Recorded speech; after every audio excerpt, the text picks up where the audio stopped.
कभी कभी किसी की जिंदगी में ऐसा वक्त आता है जो वक्त मनहूस बनकर साबित होता है। आज की कहानी में जो होता है, दरअसल एक लड़की अपने ही घर में कपड़े बदल रही थी। माँ उसकी घर से बाहर थी और अचानक से ही उसके पिता की एंट्री हो जाती है। बाप ने अपनी ही बेटी को कुछ ऐसी स्थिति में देखा जो शायद नहीं देखना चाहिए था, और बाप उसका बेकाबू हो जाता है। अपनी ही बेटी के साथ वो घिनौना कृत्य करता है।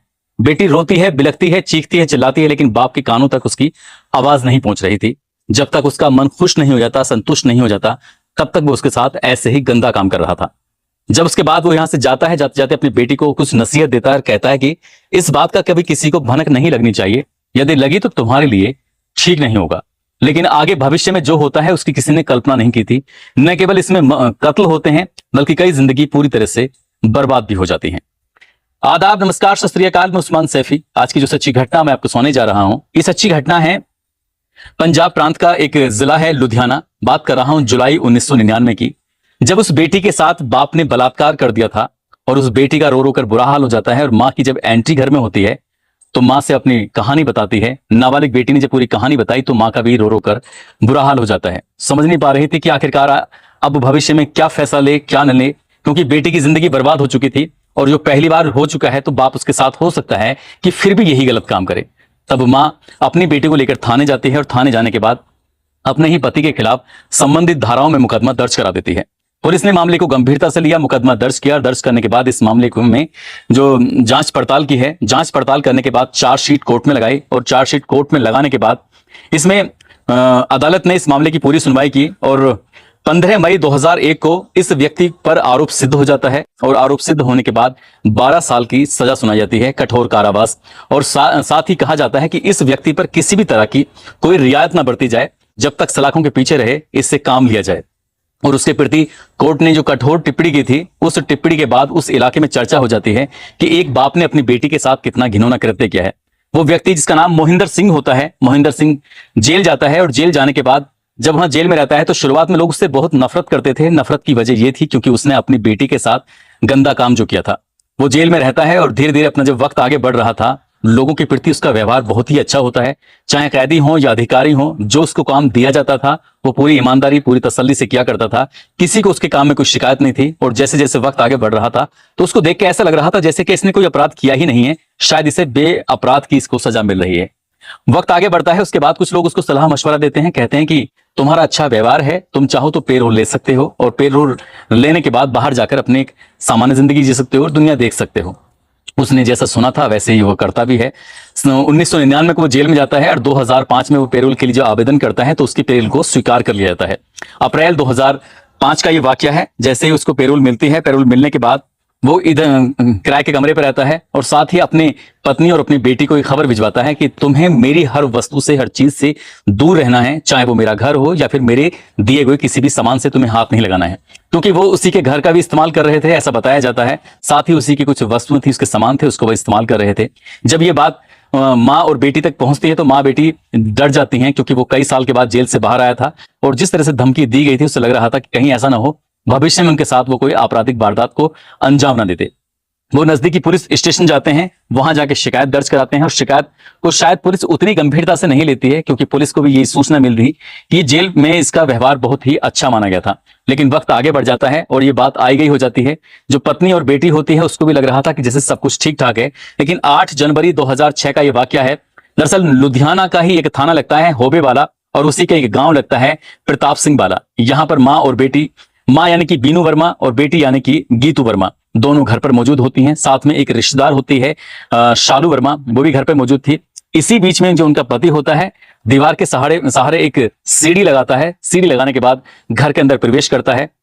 और जैसे घर के अंदर प्रवेश कर रहा था तो पत्नी पूजा कर रही थी, उसके हाथ में एक कुल्हाड़ी होती है। उसने पत्नी को जोर से चीखते हुए आवाज लगाई। पत्नी ने जैसे उसकी चीख सुनी, उसकी आवाज सुनी, वो उधर उधर भागने की कोशिश कर रही थी। लेकिन मोहिंदर सिंह ने मौका पाते ही अपनी पत्नी के सर पर बहुत तेजी के साथ वार किया और उसका सर फट जाता है। उसके बाद उसने उसकी गर्दन पर वार किया। जैसे ही उसने हाथ से रोकने की कोशिश की तो उसका हाथ भी कट जाता है। एक वार और करता है, यानी कि 4 वार वो कुल्हाड़ी से करता है और 4 वार में ही अपनी पत्नी को वहां ढेर कर देता है। उसे तड़पने का, उसको संभलने का मौका भी नहीं मिलता और उसकी मौके पर ही मौत हो जाती है। जैसी मां की चीखें सुनने के बाद बेटी दौड़ती है, देखती है कि आखिरकार क्या हुआ है। तो बेटी जब आती है तो उसने जितना गुस्सा अपनी पत्नी पे निकाला था उससे दुगना तिगना गुस्सा उसने अपनी बेटी पे निकाला, और कुल्हाड़ी से जितने वार वो कर सकता था उतने वार करता है। यानी कि 9 वार करता है, 9 में 2 वार में सिर्फ खरोंच आती है और 7 वार उसके ऐसे होते हैं जो शरीर के हर एक हिस्से को काटते हुए निकल रहा था, और बेटी की भी घटनास्थल पर ही मौत हो जाती है। अब वो जो घर में तीसरा शख्स है जिसने अपनी आंखों से ये सब दृश्य को देख रहा था, यानी कि शालू, जो कि इनकी रिश्तेदार होती है, और जैसे ही शालू ने देखा तो शालू ने डर की वजह से अपने कमरे की तरफ भागती है। इस बीच में क्योंकि उसे संभलने का मौका मिल जाता है, और वो जितनी जोर से चीख सकती थी, चिल्ला सकती थी, उतनी जोर से लगातार चीख रही थी, चिल्ला रही थी, और दरवाजे अंदर से बंद कर लेती है ताकि वो उसकी तरफ अगर आने की कोशिश करे तो उससे पहले लोग वहां तक पहुंच जाएं। दरवाजे बंद थे, लेकिन जैसे ही उसने जो जोर जोर से चीखना चिल्लाना शुरू किया है, वो चीख पुकार की आवाज आसपास के लोगों तक पहुंच जाती है, और जैसे आसपास के लोग घर के अंदर प्रवेश करते हैं और बाहर से आवाज लगाना शुरू करते हैं, तो घर के अंदर जो कातिल होता है मोहिंदर सिंह, जिसने अपनी पत्नी और अपनी बेटी का मर्डर कर दिया था, और वो भी बहुत बुरी तरह से, तो उस तक आवाज पहुंचती है। वो मौका पाते ही घर से भाग जाता है। जो घर से भागता है तो उसके बाद फिर दरवाजे खोले जाते हैं, पब्लिक अंदर आती है, और अंदर का दृश्य देखने के बाद जो माँ और बेटी होती है वो खून से लथपथ पड़ी हुई थी, और जिस दृश्य को जिसने भी देखा उसकी सिरहंसी पैदा हो जाती है, लोग खौफ में आ जाते हैं। तभी ये सूचना दी जाती है होवे वाला पुलिस स्टेशन को, और एसएचओ अपनी पूरी पुलिस बल के साथ मौके पर पहुंचता है। बताया जाता है कि 2 महिलाओं का मर्डर हो चुका है, इसलिए पुलिस मौके पर जब पहुंचती है, आकर देखती है, दोनों का शव कब्जे में लेकर पोस्टमार्टम के लिए भेजा जाता है, और पोस्टमार्टम के लिए भेजने के बाद बताया जाता है कि आखिरकार इनका कत्ल किसने क्यों किया है, इसकी क्या पीछे वजह हो सकती है। पुलिस ने एफआईआर दर्ज की। उस व्यक्ति की जब तलाश करने की कोशिश की तो पता चलता है कि वो जहां किराए के मकान में रहता था, उसी किराए के मकान में आराम से रह रहा था, वहां से उसने भागने की कोशिश नहीं की। जैसे पुलिस पहुंचती है, उसने पुलिस को अपने आप को हवाले कर दिया। पुलिस ने उसे गिरफ्तार किया, गिरफ्तार करने के बाद जेल भेजा। अब इस मामले की जो चार्जशीट लगाई जाती है, पुलिस पड़ताल करती है। पड़ताल करने के बाद इसके खिलाफ सारे सबूत पाए जाते हैं, और सबूत पाए जाने के बाद कोर्ट में जब मामला पहुंचता है तो इस मामले की फिर ज्यादा लंबी सुनवाई नहीं होती, महज 1 साल में ही इसका निर्णय आ जाता है। साल 2006 का ये वाकया था, और 22 नवंबर 2007 को लुधियाना के सत्र न्यायाधीश ने इस व्यक्ति को, मोहिंदर सिंह को, फांसी की सजा सुनाई, और कहा कि इस व्यक्ति को तब तक फांसी के फंदे पर लटका के रखा जाए जब तक कि इस व्यक्ति के प्राण ना निकल जाए, क्योंकि ये rare of the rare case है।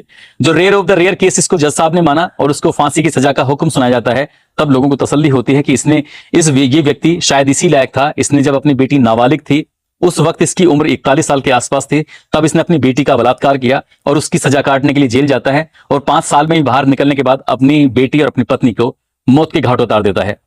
तमाम अखबारों में ये खबर प्रकाशित होती है। वक्त कुछ आगे बढ़ता है। इसके बाद ये व्यक्ति कोर्ट से अपील करता है कि जो सजा दी गई है उस सजा को कम कर दी जाए।